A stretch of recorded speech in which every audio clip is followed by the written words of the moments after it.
1919 was an auspicious year in history. The First World War ended, ushering a drastic change in the world order. The Philippine Islands had been a U.S. territory for 2 decades and was promised independence under the Jones Law of 1916. Progressive reformers saw the country and its people as a major target for modernization, and education was its main weapon. 7 forward-looking Filipinas came together in 1919 to create a school where young women could gain the knowledge and skills that would make them modern women. Paz Marquez Benitez was the first president of the Philippine Women's College. Jose Abad Santos was its first chairman of the Board of Trustees. Francisca Tirona Benitez was the second president, and with her husband Dean Conrado, guided the school from a house on A. Flores Street to its iconic Taft Avenue campus. In 1932, the college became a university, making PWU the first university for women in Asia founded by Asians. It provided a space where innovations in education flourished, and young people were encouraged to be the best that they could be.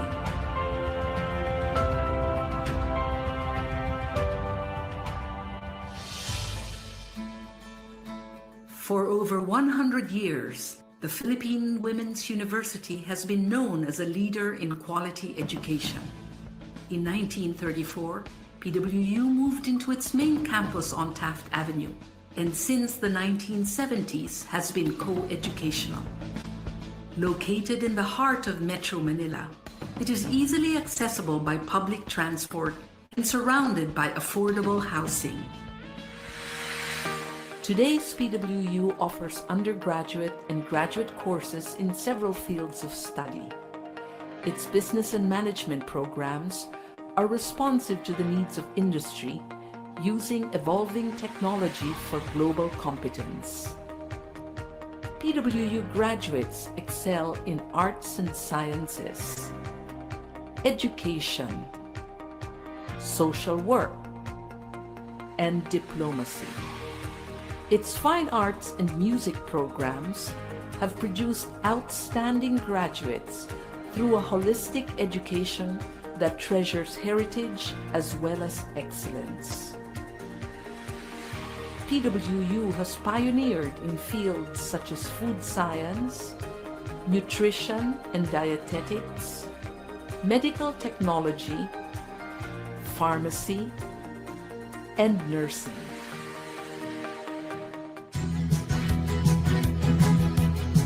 PWU continues to play an essential role in producing graduates who possess the skills that make them competitive in the country and anywhere in the world.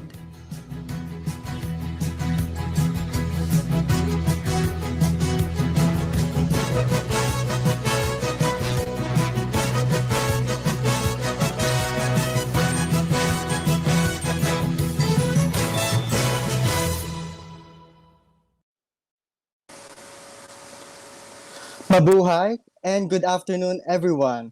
May we remind everyone, especially our virtual attendees for today's webinar, about our virtual netiquette.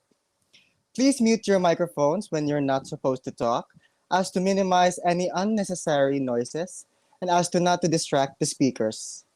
And when you are being asked, please turn on your microphone and camera so that everyone can see and hear you.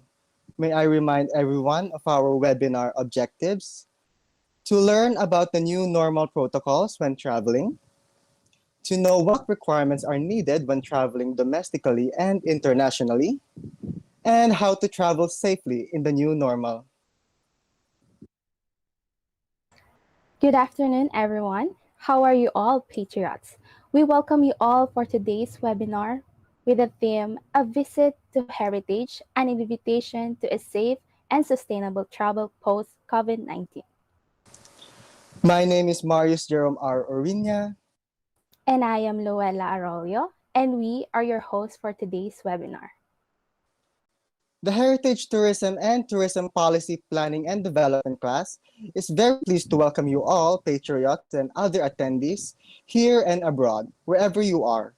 Greetings to our School of Tourism professors, both full-time and part-time faculty members. We are so glad and very excited for afternoon's activity of anticipating more knowledge and interesting topics from our resource speakers as they talk about safety protocols and sustainable travels in the new normal. But first, let us have a moment of silence for our opening prayer and place your right hand over your chest for the singing of the Philippine National Anthem.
Kayang magiliw, pero saan sinangalan?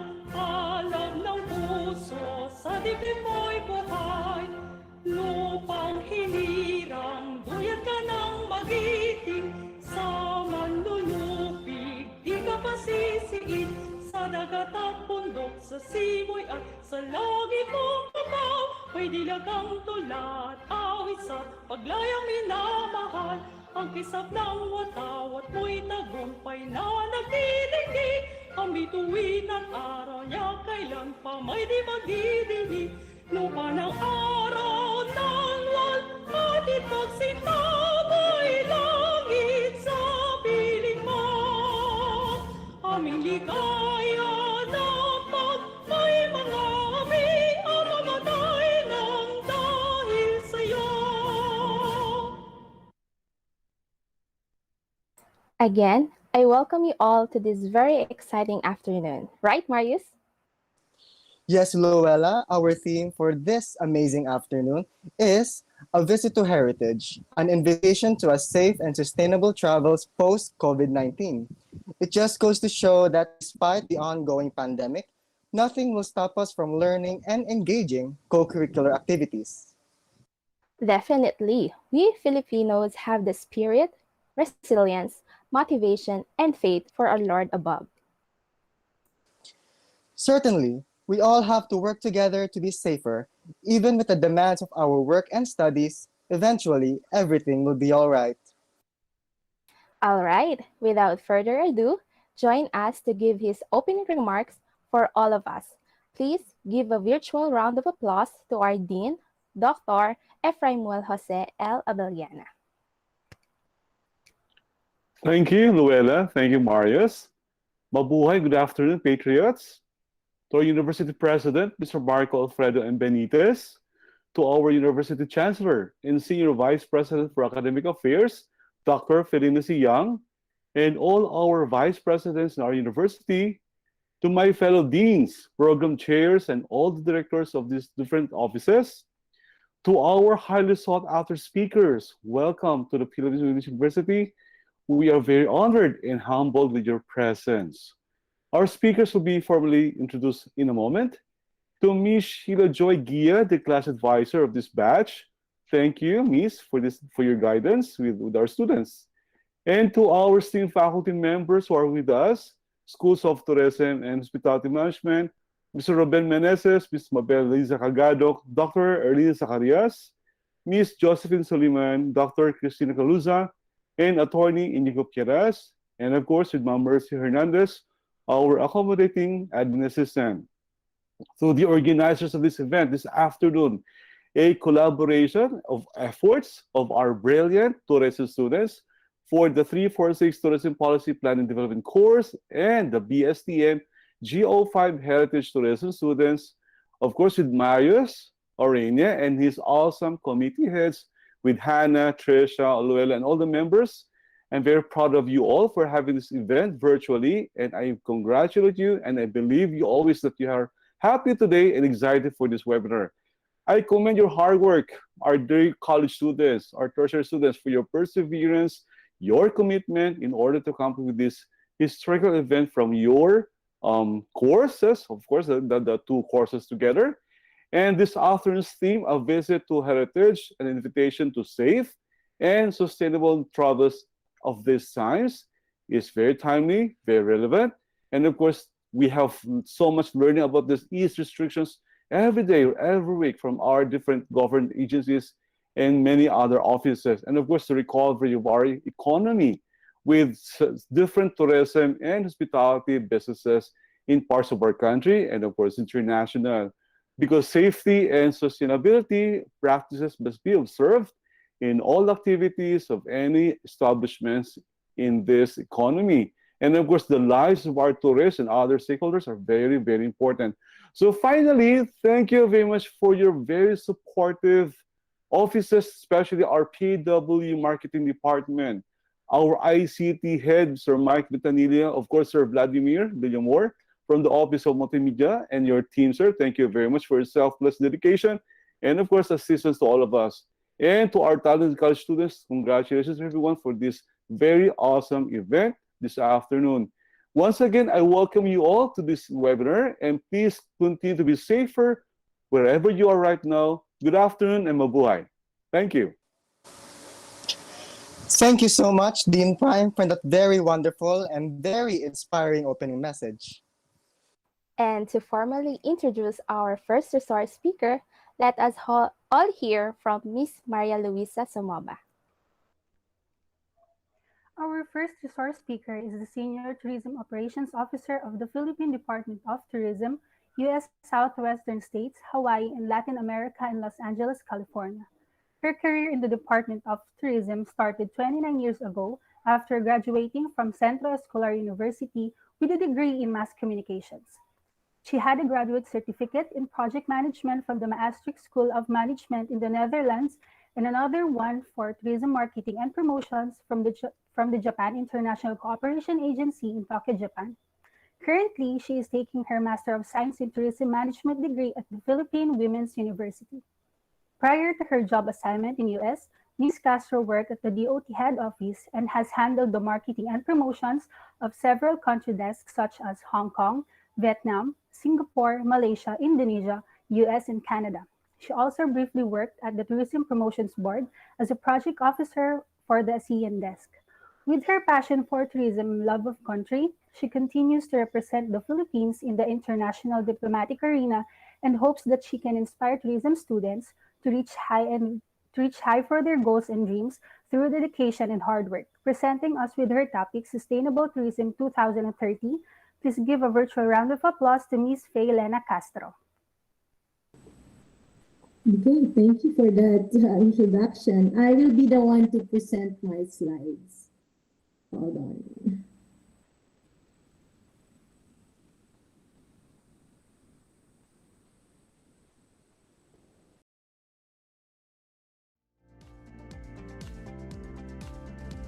Okay, good afternoon, Patriots. First of all, I would like to thank the Philippine Women's University, especially Dean Prime Abeliana, Dr. Sheila Joy Gia, my BSTM 346 class, for choosing me to be the speaker, one of the speakers in this webinar. And to everyone tuning in, good afternoon, everyone. Physical interaction may be challenging right now, but it is my pleasure to be with all of you today, even virtually. As the one who introduced me said, I am Faylina Castro. I am the Senior Tourism Operations Officer of the Philippine Department of Tourism, and I'm based here in Los Angeles, California. Today, I will be presenting the topic Sustainable Tourism 2030. Allow me to share some insights about the 2030 Sustainable Development Goal Agenda for Sustainable Tourism and Heritage Tourism. Although I do not claim to be an expert on the subject, I hope I can impart with you some knowledge which we can all learn from. This will be the outline of my presentation. I will start with the definition of sustainable tourism, and then the 17 Sustainable Development Goals of 2030. Then I will show you a video of the 17 SDGs. Then the tourism in the 2030 agenda. Next will be the heritage and the sustainable development goals by ICOMOS. The 17 state policy statements of ICOMOS for the SDGs in relation to heritage. The key takeaways for sustainable tourism, and lastly, a video of sustainable tourism. Let me define first what is sustainable tourism. The World Tourism Organization defines sustainable tourism as tourism that takes full account of its current and future economic, social, and environmental impacts, addressing the needs of visitors, the industry, the environment, and host communities. Sustainable tourism should make optimal use of environmental resources that constitute a key element in tourism development, maintaining essential ecological processes, and helping to conserve natural heritage and biodiversity. Respect the sociocultural authenticity of host communities, conserve their built and living cultural heritage and traditional values, and contribute to intercultural understanding and tolerance. Ensure viable, long-term economic operations, providing socioeconomic benefits to all stakeholders that are fairly distributed, including stable employment and income earning opportunities and social services to host communities and contributing to poverty alleviation. Now I will discuss the Sustainable Development Goals of 2030. The year 2015 has been a milestone for global development as governments have adopted the 2030 Agenda for Sustainable Development along with the Sustainable Development Goals, or what is called the SDGs. The bold agenda sets out a global framework to end poverty, fight inequality and injustice, and fix climate change until 2030.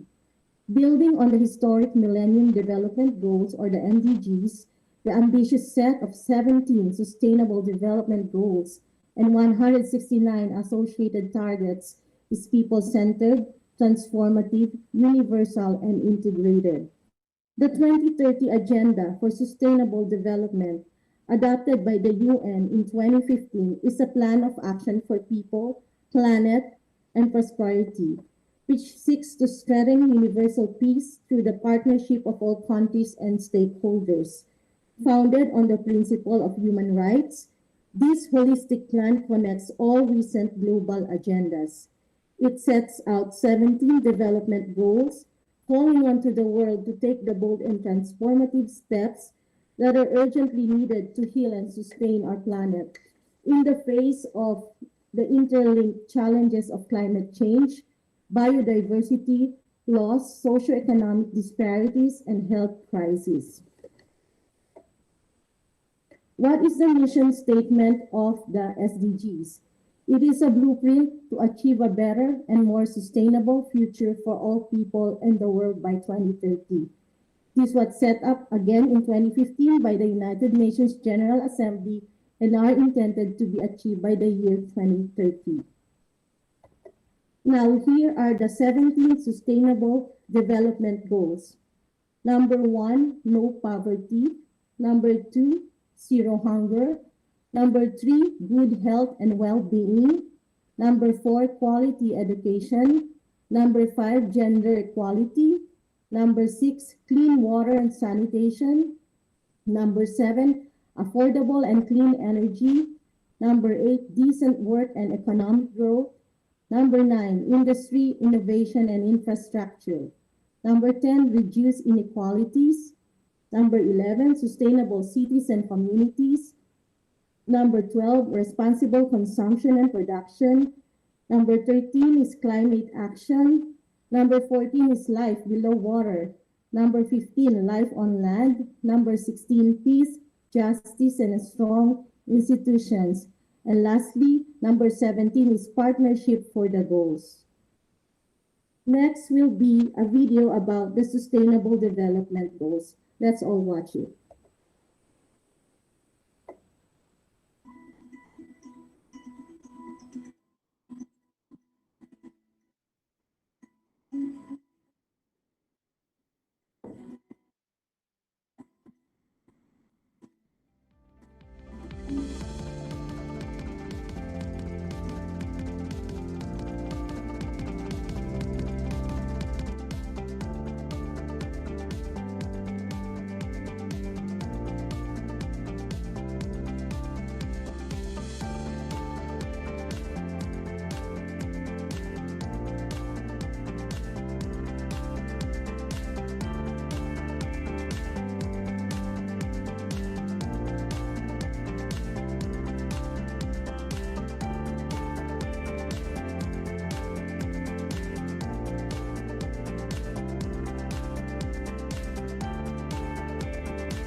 Emphasizes that to achieve all these goals, it will take everyone's participation and involvement, including for each one of us to commit in making the world a better place.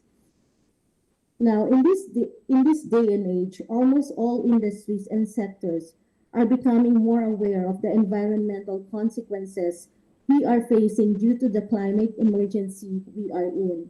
Because of this, a call for climate action is being carried out through various agendas and roadmaps that all lead to sustainability. The tourism sector in particular is an economic powerhouse and is the third highest world category in export earning in 2015, representing 10% of the world's GDP, 30% of service exports, and 1 out of every 10 jobs in the world. Additionally, sustainable tourism is now on the radar for many organizations, establishments, and individuals alike who all strive to make better and sustainable choices for our future. But how can we fully transform tourism for sustainability, and what steps do we need to take? Now, I'll discuss the tourism in the 2030 agenda. Tourism is one of the world's fastest growing industries and an important source of foreign exchange and employment, while being closely linked to the social, economic, and environmental well-being of many countries, especially the developing ones. In the 2030 Agenda for Sustainable Development Target 8.9, it aims to, by 2030, devise and implement policies to promote sustainable tourism that creates jobs and promotes local culture and products. The importance of sustainable tourism is also highlighted in SDG Target 12.B, which aims to develop and implement tools to monitor sustainable development impacts for sustainable tourism that creates jobs and promotes local culture and products. Tourism is also identified as one of the tools to, by 2030, increase the economic benefits to small island developing states and least developed countries, as comprised in SDG Target 14.7. Tourism has the potential to contribute directly or indirectly to all of the goals. In particular, it has been included as targets in Goals 8, 12, and 14 on inclusive and sustainable economic growth, sustainable consumption and production, or SCP, and the sustainable use of oceans and marine resources, respectively. Sustainable tourism is firmly positioned in the 2030 Agenda. Achieving this agenda, however, requires a clear implementation framework, adequate financing and investment in technology, infrastructure, and human resources. Harnessing tourism's benefits will be critical to achieving the Sustainable Development Goals and implementing the post-2015 Development Agenda.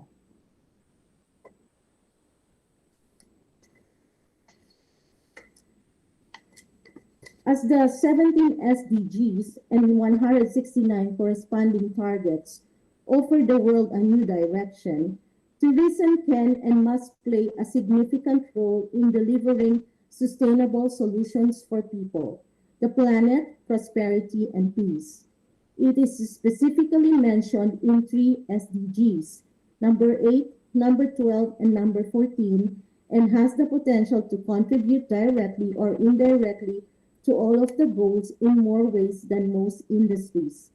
Here's how SDGs can provide guidance for tourism development and practice and enable the sector to play a better role in achieving the 2030 Agenda. Let's start with goal number 1, which is no poverty. As one of the largest and fastest growing economic sectors in the world, tourism is well positioned to foster economic growth and development at all levels and provide income through job generation. Tourism creates income, jobs, and economic growth and promotes small businesses, empowering particularly youth and the women. Goal number 2 is zero hunger or end hunger. Tourism can spur agricultural productivity by promoting the production, use, and sale of local produce in tourist destinations and its full integration in the tourism value chain. Tourism encourages the sale of local produce and promotes agricultural productivity, which is key to food security. Let's go to number 3, good health and well-being. Tourism's contribution to economic growth and development can also have a knock-on effect on health and well-being. Foreign earnings and tax income contributed by tourism can be reinvested in healthcare relating to maternal health and disease prevention. Number 4 is quality education. A well-trained and skillful workforce is crucial for tourism to prosper. The sector can provide incentives to invest in education and vocational training and assist labor mobility through cross-border agreements on qualifications, standards, and certifications. By investing in education and vocational training, It levels the playing field for more vulnerable groups like youth, senior citizens, women, indigenous peoples, and those with special needs, promoting inclusiveness in tourism. Number 5, gender equality. Tourism can empower women in multiple ways, particularly through the provision of jobs and through income-generating opportunities in small and larger scale tourism and hospitality-related enterprises. Tourism has one of the highest shares of women employed entrepreneurs, and it empowers women with income through job provision. Let's go to goal number 6, clean water and sanitation. Tourism can play a critical role in achieving water access and security, as well as hygiene and sanitation for all. Tourism uses 300 to 2,000 liters per tourist per day, with facilities like pools, drinking, waste management, and cooling. Through effective stewardship over the scarce resource in big sector, tourism can play a critical role in achieving water access and security. Goal number 7, affordable and clean energy. As a sector that requires substantial energy input, tourism can accelerate the shift toward renewable energy and increase its share in the global energy mix. Tourism's energy consumption is substantial because of its sheer volume and changing attitudes of consumers. Like ecotourism, it can accelerate the shift to renewable energy. Goal number 8. Goal number 8 is decent work and economic growth. Tourism is one of the driving forces of global economic growth and currently provides for 1 in 11 jobs worldwide. By giving access to decent work opportunities in the tourism sector, society, particularly youth and women, can benefit from increased skills and professional development. Goal number 9, industry, innovation, and infrastructure. Tourism development relies on good public and privately supplied infrastructure and an innovative environment. The sector can also incentivize national governments to upgrade their infrastructure and retrofit their industries, making them more sustainable, resource efficient, and clean as a means to attract tourists and other sources of foreign investments. Goal number 10, reduce inequalities. Tourism can be a powerful tool for community development and reducing inequalities if it engages local populations and all key stakeholders in its development. Tourism is a way for least developed countries to participate in the global economy and contribute to the country's progression. Goal number 11, sustainable cities and communities. A city that is not good for its citizens is not good for tourists. Sustainable tourism has the potential to advance urban infrastructure and universal accessibility, promote regeneration of areas in decay, and preserve cultural and natural heritage, assets on which tourism depends. Greater investment in green infrastructure, more efficient transport facilities, reduced air pollution, conservation of heritage sites and open spaces, etc., should result in smarter and greener cities from which not only residents but also tourists can benefit. Goal 12, responsible consumption and production. A tourism sector that adopts sustainable consumption and production practices can play a significant role in accelerating the global shift towards sustainability. To do so, as set in Target 12.B of Goal 12, it is imperative to develop and implement tools to monitor sustainable development impacts for sustainable tourism, which creates jobs, promotes local culture and products. The Sustainable Tourism Program of the 10-year framework of programs on sustainable consumption and production patterns aims at developing such SCP practices, including resource-efficient initiatives that result in enhanced economic, social, and environmental outcomes. By adopting sustainable consumption and production practices, tourism can be integral in accelerating the global shift towards sustainability. Let's go to goal number 13, which is climate action. Tourism contributes to and is affected by climate change. It is therefore in the sector's own interest to play a leading role in the global response to climate change.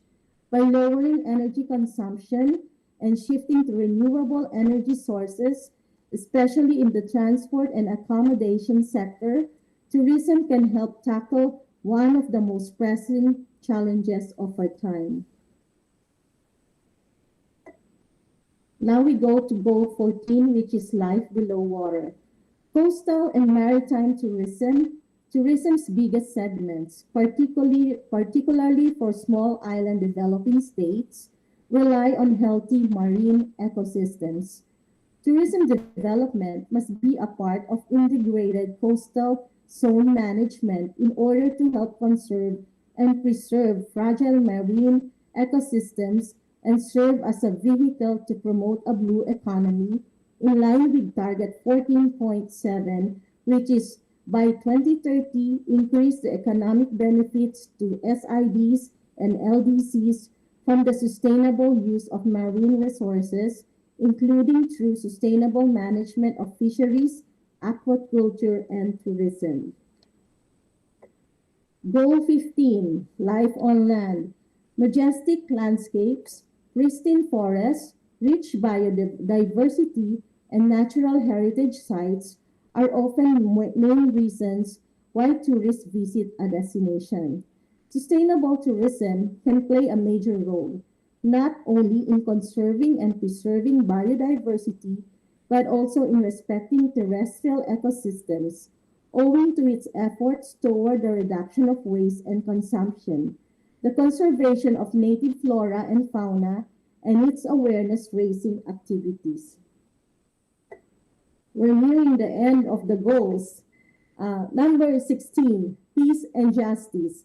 As tourism revolves around billions of encounters between people of diverse cultural backgrounds, the sector can foster multicultural and interfaith tolerance and understanding, laying the foundation for more peaceful societies.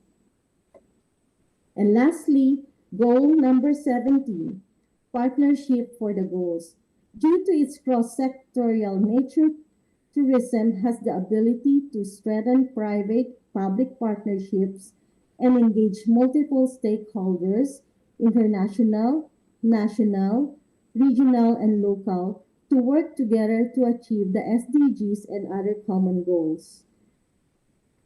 From these targets, we can now see how tourism greatly impacts us environmentally, socially, and culturally. For tourism to contribute to sustainable development, a fundamental transformation of tourism is essential and urgent.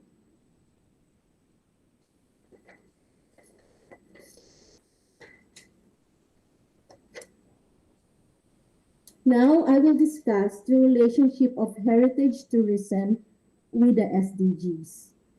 The International Council on Monuments and Sites, or ICOMOS, strongly believe that heritage, whether natural and cultural, tangible and intangible, is fundamental to addressing the United Nations Sustainable Development Goals. The ICOMOS SDGs Working Group, in cooperation with the wider ICOMOS membership, has prepared a policy guidance document to illustrate the many ways in which heritage can address the SDGs. By providing guidance to ICOMOS members, heritage professionals, and development actors, among others, the document aims to demonstrate the potential for harnessing heritage to assist in achieving sustainable development. In 2015, the role of culture and heritage in sustainable development was recognized by the United Nations in the 2030 Agenda and its 17 Sustainable Development Goals. Cultural heritage appears most prominently in Goal 11 on sustainable cities and communities as Target 11.4, which is to protect the world's cultural and natural heritage, and more implicitly in other goals such as SDG 4 on education, SDG 8 on work and economic growth, and SDG 12 on consumption and production. While some SDGs may seem more relevant to heritage than others, it has been the approach to treat them all consistently, as heritage-based approaches can contribute to sustainable development in more ways than conventionally assumed. Heritage is more than just monuments. Heritage, cultural and natural, tangible and intangible, is an evolving resource that supports identity, memory, and sense of place, and has a crucial role in achieving sustainable development. It enables social cohesion, fosters socioeconomic regeneration, and poverty reduction. It strengthens social well-being, improves the appeal and creativity of regions, and enhances long-term tourism benefits. We must take up the challenge of conserving this fragile, non-renewable resource for current and future generations. The ICOMOS strongly believe that heritage can play a key role in addressing the SDGs, but more work is needed to understand and address the potentials and challenges that link heritage to each goal. The policy guidance document is the first step in addressing this gap. It illustrates where heritage can make a positive contribution and be leveraged by all actors in the heritage and development fields to improve policy and practice. It also addresses the challenge points where heritage practices might be at odds with sustainable development objectives, with the awareness that more in-depth studies and debates are called for in future outputs of the SDGs working group. Now let's take a look on the 17 policy statements of the ICOMOS for the SDGs. So, number one is to harness the potential of heritage to eradicate extreme poverty for all. Number two is to harness heritage, including rural and agricultural landscapes, waterscapes, and associated intangible and biotic heritage for sustainable food production and consumption. Next is harness the power of heritage in ensuring healthy lives and the promotion of well-being for all at all ages. Harness the potential of heritage in supporting quality of and access to education for all. Harness the potential of heritage to achieve gender equality, eradicate bias and violence based on sexual orientation, and empower all genders, recognizing that heritage is constantly changing and evolving. Next is harness the potential of heritage in providing viable strategies for the sustainable management of water resources that supports the availability of fresh water and sanitation for all. Next, harness the potential of heritage for energy efficient development models. Harness heritage as a resource for inclusive and sustainable local and regional economic development. Harness heritage for inclusive and sustainable industry and infrastructure through creativity and innovation. These are more of the 17 policy statements. Harness the role of heritage on reducing inequalities and fostering inclusiveness and cultural diversity. Harness the potential of heritage to make cities and human settlements inclusive, safe, resilient, and sustainable for current and future generations. Integrate heritage as a starting point and source of inspiration for sustainable production and consumption. Harness heritage to enhance the adaptive and transformative capacity of communities and build resilience against climate change. harness the potential of heritage to protect biocultural diversity and ensure the sustainable use of the oceans, seas, and marine resources. Harness the potential of heritage to promote integrated landscape-based, values-based, and human rights-based approaches for the protection, restoration, and sustainable use of ecosystems. Harness the role of heritage in the development of just, inclusive, and peaceful societies. And lastly, number 17 for heritage in relation to the SDGs will be to harness the potential of a strategic partnership in heritage processes to foster sustainability-oriented heritage and development policies and practices. The aim of these policies are twofold. On one hand, it seeks to address development actors and raise awareness of the potential contribution of heritage practices to sustainable development processes. And on the other hand, it provides guidance to the ICOMOS members and heritage professionals at large in adopting a sustainable development perspective in their heritage practices and aligning them to the SDGs. Therefore, it represents a first attempt to provide a policy framework for all actors, including international organizations, national and local government, businesses, civil society, and expert organizations, which is potentially suitable for both high-level policy and grassroots implementation. It aspires to help build synergies and strengthen advocacy. With its constantly evolving doctrines and methodologies, ICOMOS is a learning organization that seeks to mobilize its adaptive capacity for the SDGs to respond to the current needs of the professional and broader society. So now we go back to sustainable tourism. And I just put some key takeaways for us to remember. Sustainable tourism development requires the informed participation of all relevant stakeholders, as well as strong political leadership to ensure wide participation and consensus building.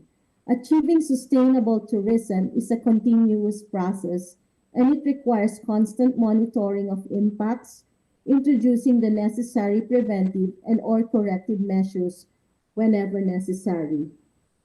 Sustainable tourism should also maintain a high level of tourist satisfaction and ensure a meaningful experience to the tourists, raising their awareness about sustainability issues and promoting sustainable tourism practices amongst them. Lastly, here is a short video explaining the 2030 Agenda for Sustainable Development and Sustainable Tourism. Explaining the 17 goals for 2030 Agenda for Sustainable Development, let's explain sustainable tourism. Meet Olivia. She is very disappointed because her favorite playground is full of plastic bottles and garbage left behind by the high number of tourists visiting her town. Her mother is the only shop that sells local products. She struggles to make a living because tourists prefer to purchase from large international malls. So how can we help Olivia and her mother be a responsible tourist and contribute to sustainable tourism by respecting local cultures, conserving resources, favoring businesses which preserve cultural heritage, supporting local economies by purchasing local goods and acting in an environmentally conscious way? Sustainable tourism is a form of tourism that respects both local people and the traveler, cultural heritage, and the environment while providing an exciting and educational holiday that is also of benefit to the people of the host country. Sustainable tourism can ensure that future generations can enjoy the beauty of our planet as much as we do.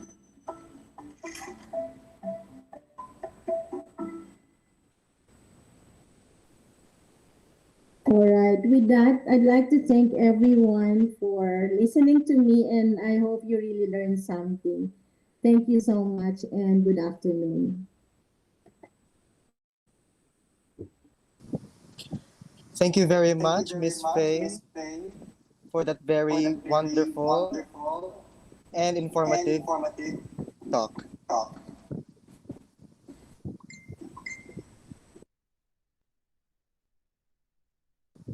And now, to present your certificate of participation, may I please invite our professor, Miss Sheila Joy Gia.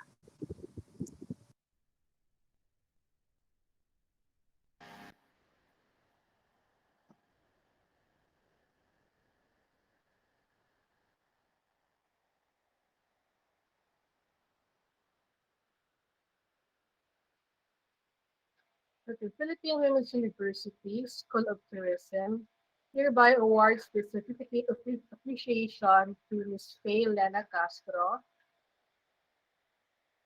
Um, moment, her grateful participation.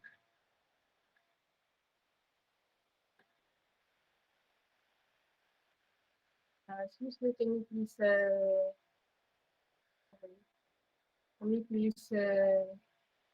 have a bigger slide, please?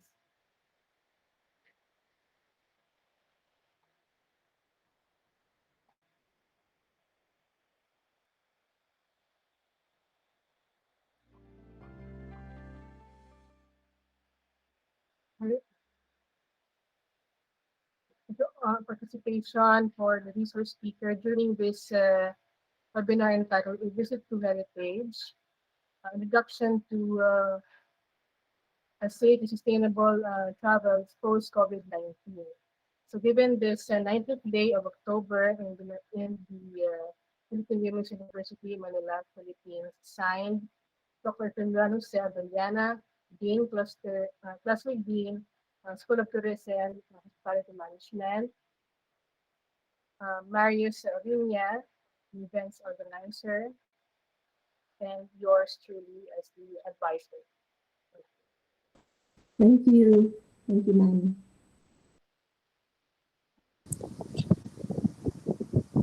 Okay, moving forward. So our last, but certainly not the least, this is an anticipated topic for all, especially who loves to travel. Please welcome Ms. Tricia M. Villarisco to introduce our second resource speaker for this afternoon. Good afternoon, everyone. So for our second resource speaker, he has a solid 19 years of tourism experience, mainly in marketing communications, event management, and product development with the Philippine Department of Tourism and Tourism Promotion Board. He is currently the head of Product and Marketing Development Unit at the DOT National Capital Region. Prior to this, he was the Tourism and Administrative Officer of DOT Sydney Overseas Office. He is a graduate of the University of the Philippines Tacloban and is currently finishing his Master's of Science in Tourism Management at the Philippine Women's University. He took a special tourism course in Japan and Korea through scholarship by JICA and Korea Tourism Organization. He serves as a special lecturer at the Lyceum of the Philippines University and is currently a part-time professor at Our Lady of Perpetual Succor College. Presenting us with his topic, New Normal Health Protocols and Minimum Health Requirements when Traveling, please give a virtual round of applause to Mr. Ernesto Testor. Uh, Thank you for that wonderful introduction, Ms. Tricia. Allow me to share my screen first so that I can start my presentation. Hold on, just wait for a moment. So it's been a pleasure to be invited to speak on this very relevant and sort of like critical topic today, which is particularly very, how to call this, engaging for most of us since we have been locked down for the rest of like almost 2 years. And so allow me to present to you right now. Of course, before that, let me thank the Philippine Women's University for the invitation. Of course, to our Dean, Dr. Efraimel Jose Alaberiana, my professor, Professor Gia, and then the rest of the BSTM 346 class, and then the rest of those who are attending today. Now, my topic is particularly, what I can say with this is very engaging in the sense that you have to really keep abreast to be able to actually follow what the government is doing, given that there have been changing protocols required given the new normal, as well as the minimum health requirements when traveling. Now, the topic previously discussed by my colleague, Ms. Faye, is timely and relevant given that this actually also caters to the new minimum health standards and how travel has actually changed given the pandemic. Now, allow me to tell you that since COVID started back in 2020 in March, the Philippines has already sustained around 2.7 million cases, and globally we have more than 240 million cases, and so it's actually very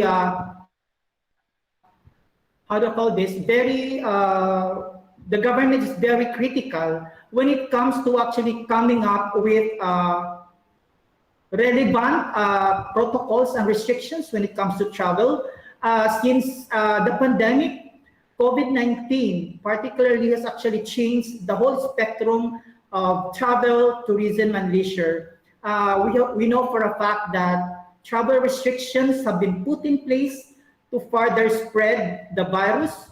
And given the ever-changing government policies, it pays to know actually the different government regulations put in place to help curb the spread of the virus and allow us right now to actually travel within the confines of the country and even outside or internationally. My next slide will show you the different legal bases which are actually the current ones being implemented by the government. These are usually issued by the Interagency Task Force organized by the government, composed of many government organizations. Particularly, one of the members is the Department of Tourism. And likewise, the DOT has also issued different administrative orders to actually allow for our tourism stakeholders relative to their operations from the hotels, from the restaurants, and all other tourism-related establishments in terms of how they operate and how they actually ensure that guidelines are followed when it comes to minimum physical and social distancing, as well as point-to-point travel. Now, one of the biggest, questions is this: is the Philippines open for tourism? This is usually the first question we tend to ask. I am actually managing the Facebook page of the DOT NCR, and usually this is what I receive in terms of questions from both the local tourists and potential travelers and those foreigners who actually want to go to the Philippines. Now, allow me to answer this by discussing on two distinct main sources of tourism. First, of course, is that we have to consider that Philippines cannot live alone without international tourism. We are also living off, particularly right now, with domestic tourists. And then, given this, let me put it this way, that due to the evolving COVID-19 situation happening, not just here in the Philippines, but all over the world, the Philippine government has actually issued precautionary measures, mandatory protocols, and requirements for travelers, both for international and domestic travelers. The next slide will show you this. Is international travelers or are international travelers allowed to go and travel to the Philippines? The basic answer is actually no. Leisure tourism is not yet allowed in the country, but there are basically exemptions to that, so long as you are eligible as a passenger.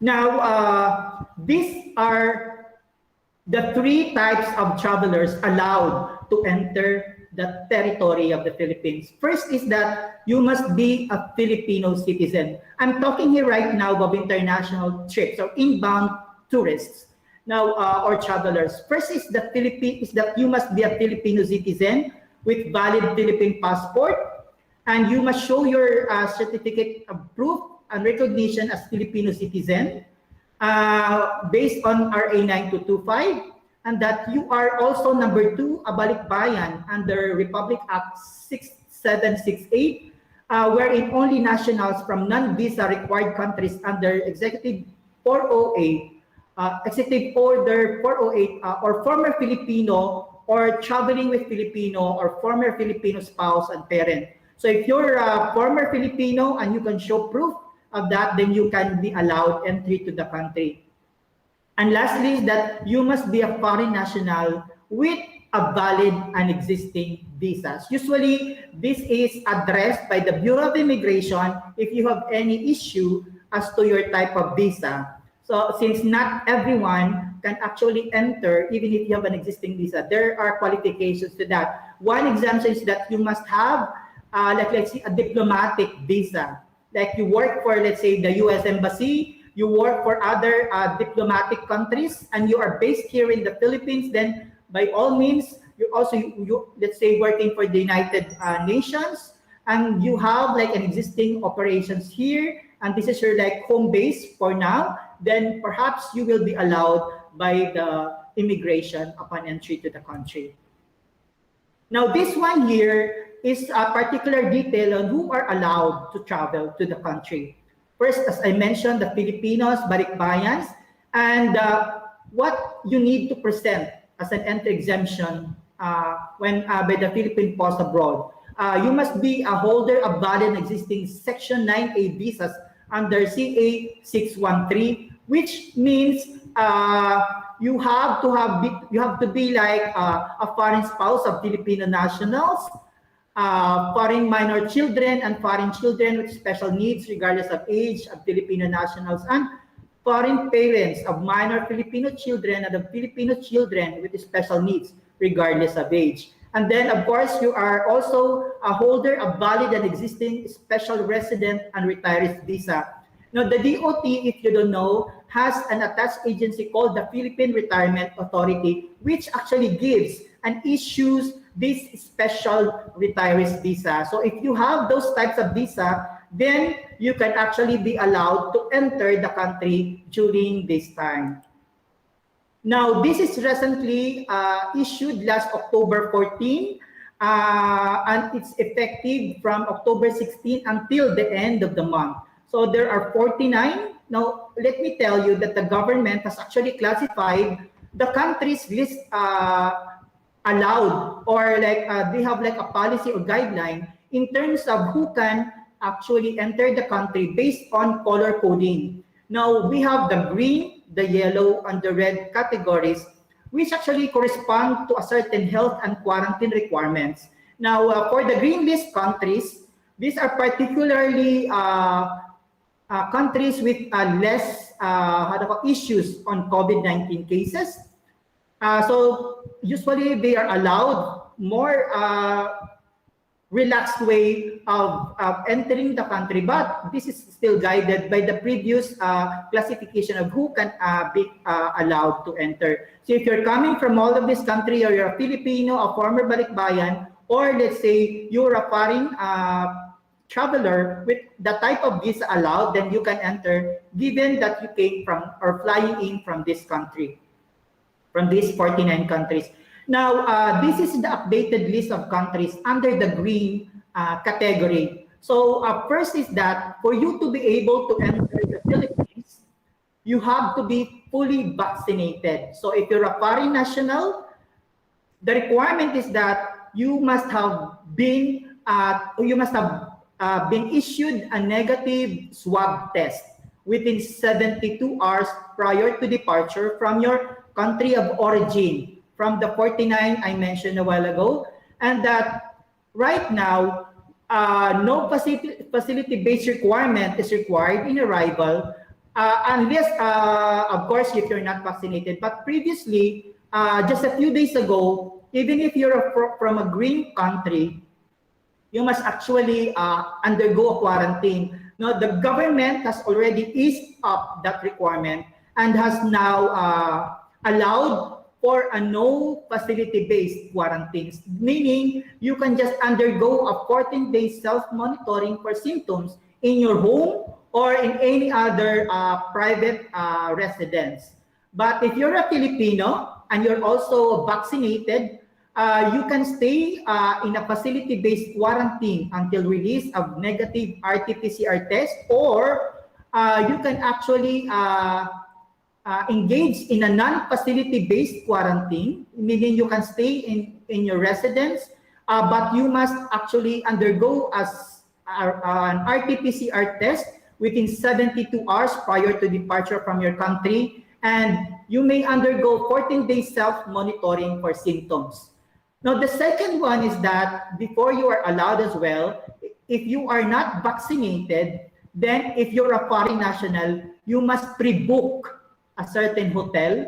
Now, there are actually a listing of hotels accredited by the government through the IATF and the DOT, and you must stay there for at least 6 days. And then if you're a Filipino, then you must also stay in a facility-based quarantine until the release of your RT-PCR test on your 5th day. But if you are a number 3 and unvaccinated, partially vaccinated, meaning there's sometimes usually 2 types of doses. So if you're like only had 1 dose, then your quarantine requirements shall correspond with the vaccination status. And if a parent guardian shall accompany the minor until completion of the facility-based quarantine. So those are just if you fall under the green country. Now, the second one is actually what I call the yellow list countries. Now, these are basically countries which are not listed in the yellow, in the green, but would actually fall under the yellow, because the red list country is only Romania. So if you're not listed in the green, you fall under the yellow. And another testing and quarantine requirements is actually required if you're arriving into the Philippines. So if you're fully vaccinated and if you're a foreign national, then you have to also pre-book and stay there for at least 6 days. And then if you're a Filipino, then you must also stay in a facility-based quarantine and will only be released until after your RT-PCR test comes out on the 5th day. And for foreign national, if you're unvaccinated, you must also stay and pre-book in a hotel for at least 8 days. And for Filipinos, you will have your stay and will have your negative PCR test on the 7th day. So under the red list, meaning you will not be actually allowed to enter the country. So it's good that there are only less population or travelers coming in from Romania. So there's really like no issue on that. Now, as one of the requirements, given that you have to pre-book and you have to actually enlist your arrival to the government, since there is actually like a monitoring facility or an app used by the government following our monitoring of the COVID-19 cases in the country, the government, through the one-stop shop under the Bureau of Quarantine and all other government agencies, developed an app called the One Health Pass. So this is actually what you need to download if you are coming from overseas. So you can actually register here and you have to announce your full name based on your passport. And then you can see in this particular, how do you call this, app, you can see that there's like a registration. There's actually a self-checkup. And then you have to have the Apply Vaccine app, a pass, and then S-Pass service.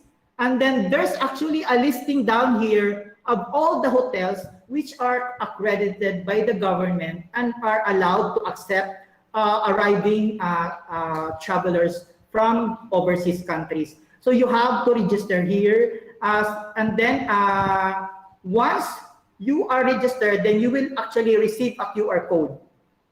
So that will actually form part of the profile, and the government will actually monitor everyone who is arriving. So everyone is anticipated and expected once you are registered. And usually the minimum days you can actually travel and register is at least 3 days before your actual departure. Now, this is what you will experience upon arriving at the airport. So as I said, you have to install your account.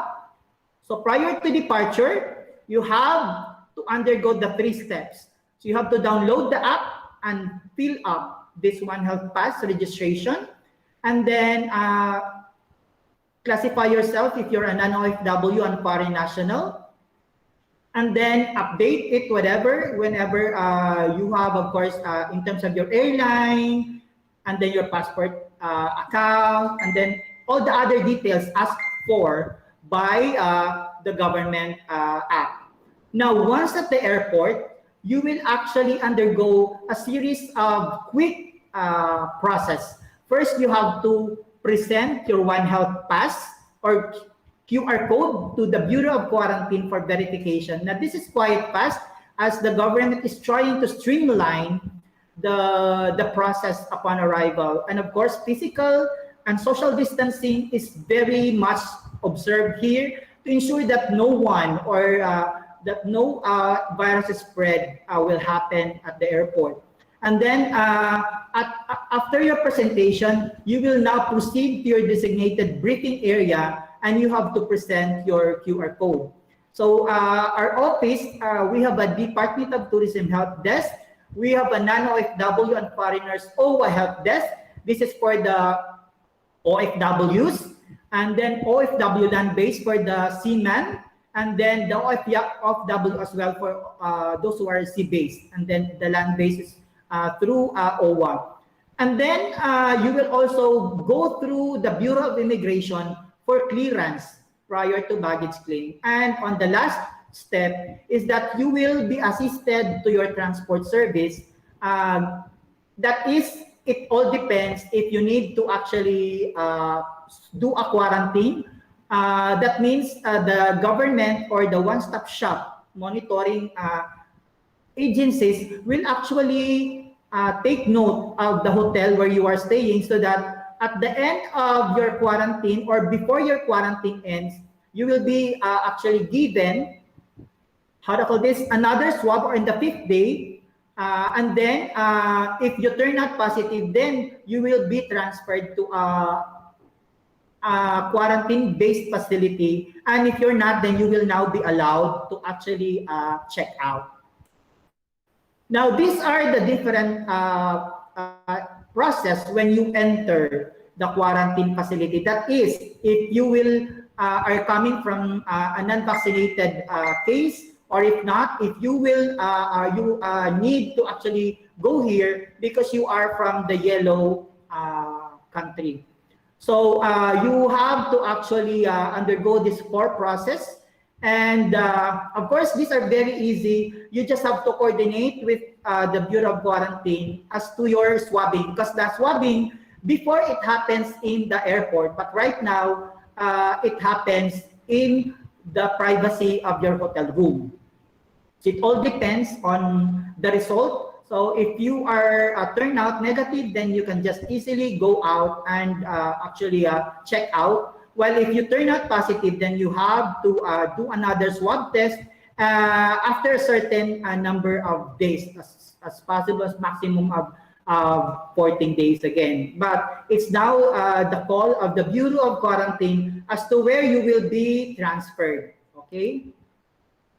Now, these are the different vaccination documents you need to show if you are coming in from the different countries. So of course, you have to show proof that you are fully vaccinated. So these are the listings as to certain types of accepted vaccination documents by the government. So these are basically the International Certificate of Vaccination. And then another one is that it should be a verifiable vaccination QR code if we have an existing reciprocity agreement with a certain country.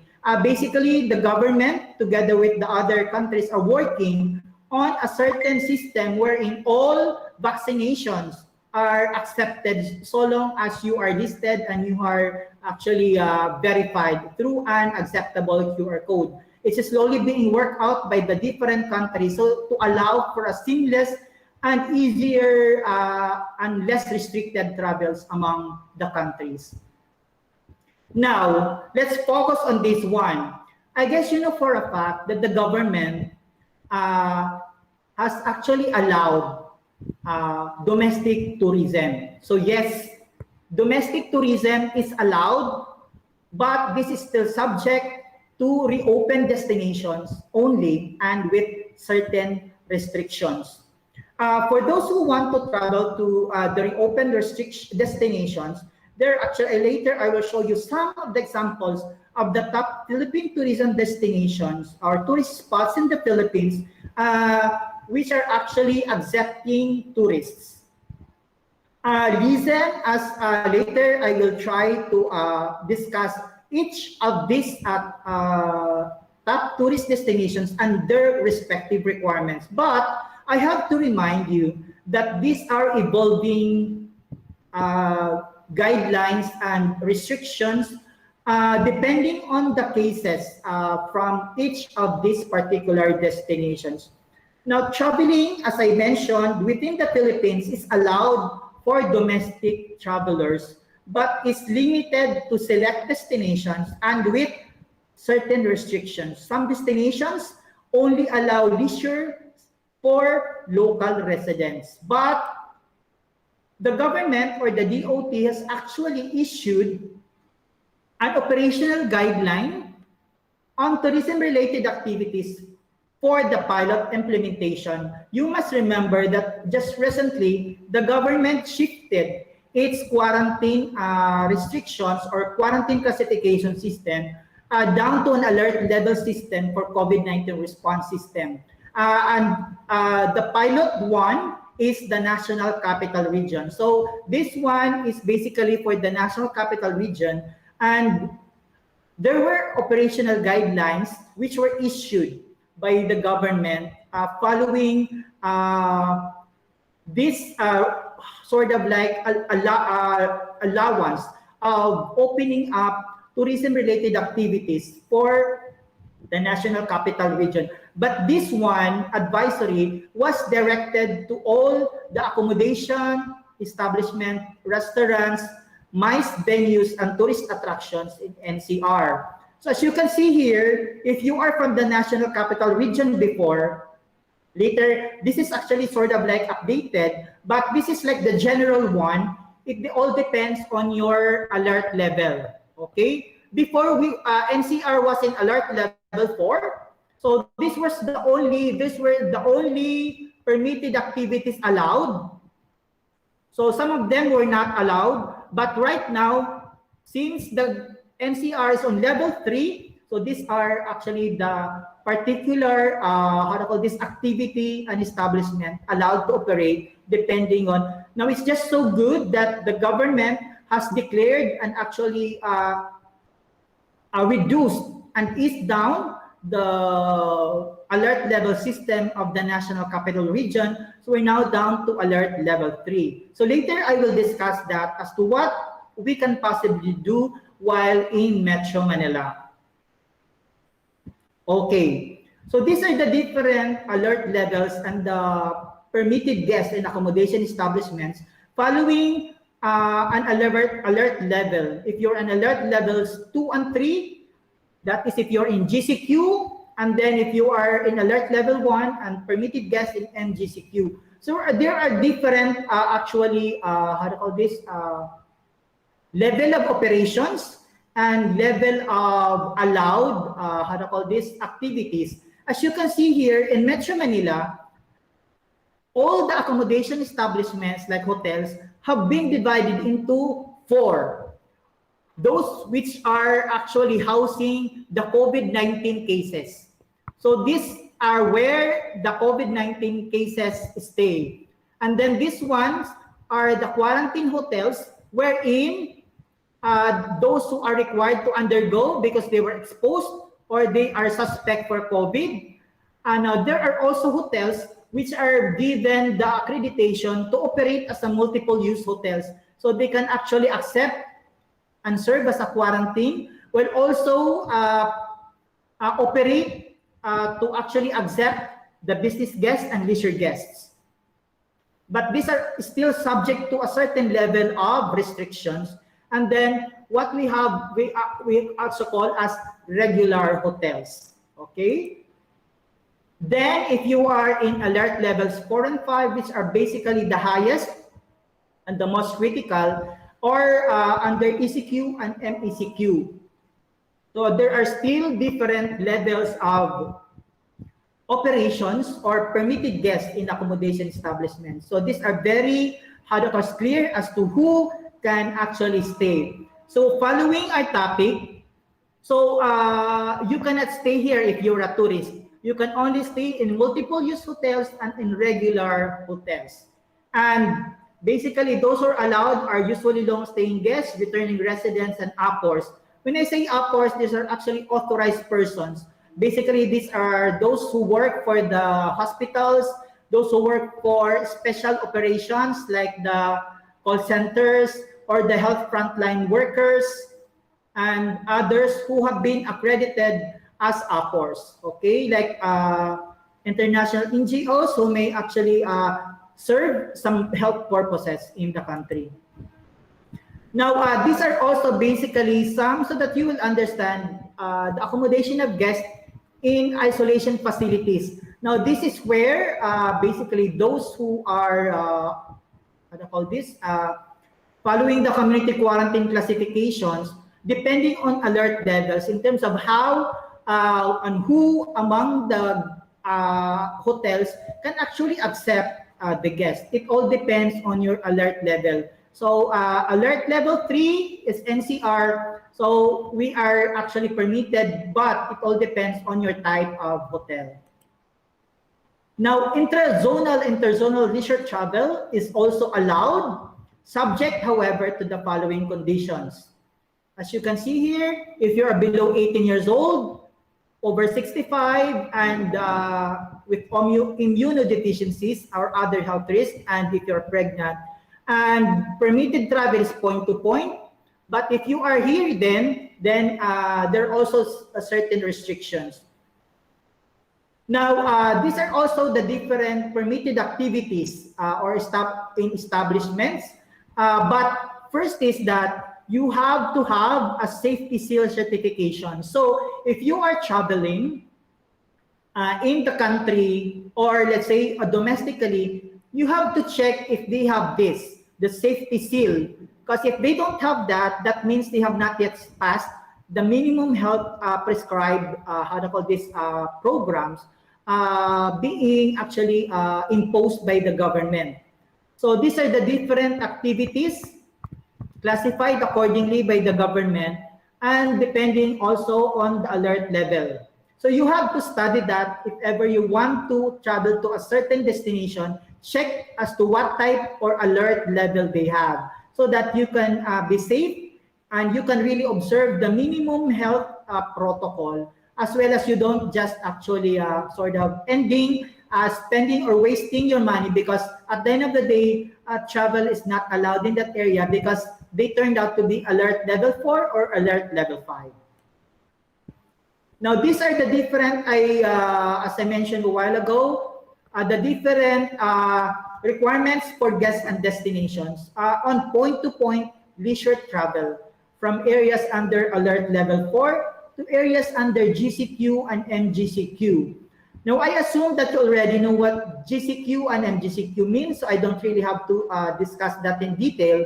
But this particular AO just issued recently, 2021-006, actually allows for individuals of all ages to travel on a point-to-point leisure travel. This means point-to-point means you have to travel straight from your home down to your destination. That means you don't just stop anywhere. This is to actually prevent the spread further of COVID. So when you check in or you want to do a staycation, you have to do a point-to-point, meaning from A to B. There should be no other travel in between. So this is not allowed, okay? That means you have to be actually fully vaccinated to travel. And that's why you really have to take note that those falling below the age requirement cannot basically travel during this particular guideline. And then on point-to-point leisure travel, but basically this is an ever-changing policy. So later I will show you the latest. So RT-PCR test is basically imposed in some of the destinations. It all depends on the local government unit because they are given the freedom to determine their respective local health restrictions because they know better the current COVID-19 cases in their area. So as well as the different transport mode you can actually engage into. So that means it should be seamless and exclusive. Before it was very, very strict. When you talk of point-to-point, that means you have to have your own private plane actually to travel to a certain destination. And that's so restricting because not everyone can actually afford to travel using a private chartered plane. So it's good now that the government has sort of like eased down the requirement so that more people can actually travel to certain open destinations. There's also a policy on travel via land. Now, all of these administrative orders can be found in the tourism, the DOT website. So you just visit tourism.gov.ph for the latest travel, guidelines so that you will be guided and you actually don't lose your ticket and your hotel booking and all other tour bookings you may have previously booked in advance. It pays to know so that you will not lose your hard-earned money. Okay? There are also different cases wherein LGUs would need to actually let you enroll through the S-Pass. And then actually you have to actually only avail of your tours through the DOT accredited tour operators and DOT accredited accommodation establishments. This means you also have to visit the Department of Tourism website because there is actually a listing of all the accredited tour operators and accommodation establishments as well as their classification. If they are a quarantine, if there are multiple use hotels, or if they are a staycation hotel. So you basically just have to choose those which are not quarantine hotels because it pays to be safe. You have to stay in usually for Metro Manila, they have to be a 4-star or 5-star. But for other islands or other regions, you can stay as low as 2-star hotels. Now, allow me to discuss to you some of the top Philippine destinations which have opened for domestic travelers. Now, this list will actually give you a rundown of the different government requirements before you're actually allowed. And basically, you have to keep abreast because these are ever-changing travel guidelines. Now, for Batangas province, which is actually very near the Metro Manila area, they basically just require a negative antigen test, which is like a 1-5. Within 3 days prior to travel, and you just have to present your valid ID, and then your confirmed booking at Batangas resorts or hotels. And then there's also, because Batangas is known for diving, so you just have to actually consider if you are coming from a GCQ and MGCQ area, which means you have to have a negative RT-PCR test result, proof of reservation, valid ID, and medical clearance. As I mentioned, this will still change. So you have to, if you want to go there, you have to keep yourself abreast of the changes in the Batangas LGU website or any other, how to call this, hotels, because they know the latest travel update or advisory or restriction.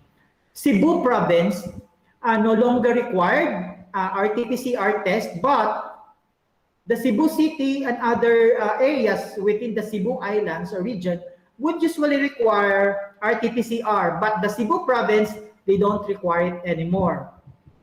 You just have to have a medical certificate certifying that you don't actually exhibit symptoms, and that until October 31, interzonal non-essential travel is allowed as long as you're coming from places under the same. So that means you have to also check as to what type of restrictions or alert level system Cebu is before you travel. Okay, it pays to know. Now for Bohol, which is also in Region 7, they still require a negative RT-PCR swab test. In fact, recently, Bohol just hosted the Miss Universe Philippines. So everyone had to actually do the RT-PCR swab test, present a valid ID to actually compare your RT swab test result, and a permit from SPAS, and then a pre-booking with a certain accredited hotels in Bohol. For Boracay, they still require this negative RT-PCR, which must be taken 3 days prior to travel. You should also present your travel ID, and you must show proof that you have a round-trip plane tickets via Caticlan Airport only. So they actually divide the arrivals between the tourists and the general residents of the area. So if you're a tourist, you have to fly in and arrive only at Caticlan Airport. And you must show proof that you have a confirmed booking at a DOT accredited hotels and resorts in Boracay. And you must also fill up this particular app or website of the touristboracay.com, as well as an SPAS travel, and a QR code will be sent to you by LGU upon confirmation of your health declaration form and other requirements. So you have to basically meet all of the other listed requirements before you are given the QR code, because this has to be shown with the book airline, okay? Now, let's move on to Coron, Palawan. Only fully vaccinated individuals are allowed to enter, and you must go there for leisure purposes. You must show proof of your vaccination card that you are fully vaccinated. Your PCR test must be within 24 hours if you're a non-resident. And if you are a Palawan resident, at least within 24 hours, and the SPAS, and you must have a pre-booking in any of the DOT accredited Coron hotels and resorts and tour agencies. El Nido, meantime, also has a different classification. So they classify their arrivals based on for tourists coming from outside Palawan, and for if you are also coming from Palawan itself, and if you are coming in from outside Palawan who have stayed in other areas of Palawan. If you, let's say you are actually island hopping, because Palawan alone has many, like more than 2,000 islands, so you really have to show proof that you have stayed in some areas, and basically it's just antigen, some government issued IDs, and confirmed booking and tourist UID, as well as negative RT-PCR. So these are basically just very easy, and how to call this, we are already used to that. So it actually very easy if you're really keen on going to El Nido, given that it's very now easy, and RT-PCR swab test is becoming less expensive nowadays, as I will show you later.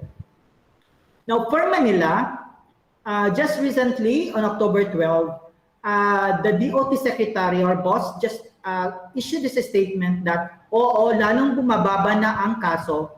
Gustong-gusto ko na alert level 3 para mas may freedom na makapag-ikot yung hindi na masyadong limited ng movement. So this, she issued this statement following her interview in a radio with Ted Filon and DJ Chacha at Radio 5 last October 12, 21. So the next slide will show you the recent advisory issued just recently last October 15. So it's like 4 days ago, which actually addresses the direction that tourism establishments like hotels and other tourist attractions should undergo or allowed to operate under the different level alert levels. So they classify that from indoor to outdoor venues. So later I will show you a bigger slide so that you can literally actually how to call this appreciate it more. So you can see here, so an additional 20%, additional 10%, and additional conditions for the tourism establishments is that they must be fully vaccinated for them to operate. And some, if they are in alert level 4 and 5, for those who are permitted in indoor big venues, and that they must have a safety seal requirement accreditation by the government. So this is latest advisory issued by the National Capital Region, my office, which will actually be shown and posted in our Facebook page just today. So as you can see, here are the different activities or the establishments allowed, either indoor or outdoor. So let us just, for example, if it's an outdoor tourist attractions, like let's say parks, plazas, public gardens, and scenic viewpoints or overlooks. So if it's an outdoor, then 50% on its, depending on its space. Now, if it's an ancillary, meaning fitness studios, gyms, and venues for non-contact exercise and sports, then only if it's an indoor, 30%, and 50% if it's outdoor. Now, one thing which is basically an issue, if it is referring to parties, birthday parties, weddings, receptions, engagement parties, anniversaries, 18th birthday, family reunions, and bridal or baby showers, then it is so long as it's allowed, so long as it all depends if you are an indoor or outdoor based type of operation. For meetings, incentives, and conferences, you can only operate under 30 and 50%. So let us say you're a tourist and you are trying to come in to Metro Manila, you have to take note of this. In case you are going to hold an event here or you will be attending an event, please take note and inform your the one who's inviting organizing as to this different restrictions and actually allowed type and expanse of operation, because they basically they cannot operate 100% yet. Okay. There are also additional venues or seating capacities on top of existing allowable venues or seating capacities. So additional 20% if the LGU has a vaccination coverage above 70% for both priority group A2 or senior citizens and priority group A3 or adults with comorbidities. So it really pays to know. So you better check if you're staying in Manila, if you're staying in Pasig, if you're staying in Taguig, or whichever part of Metro Manila, you have to also check in terms of the additional venue or seating capacities allowed. And you also have to check if the workers in that facility are all fully vaccinated and they have the safety seal requirement. Now, I just would like to tell you that the safety seal requirement is a voluntary, so there's no fee. So if you have to check all these hotels if they have the safety seal requirement, because you are assured therefore that they're really observing the maximum health or the minimum health safety protocols.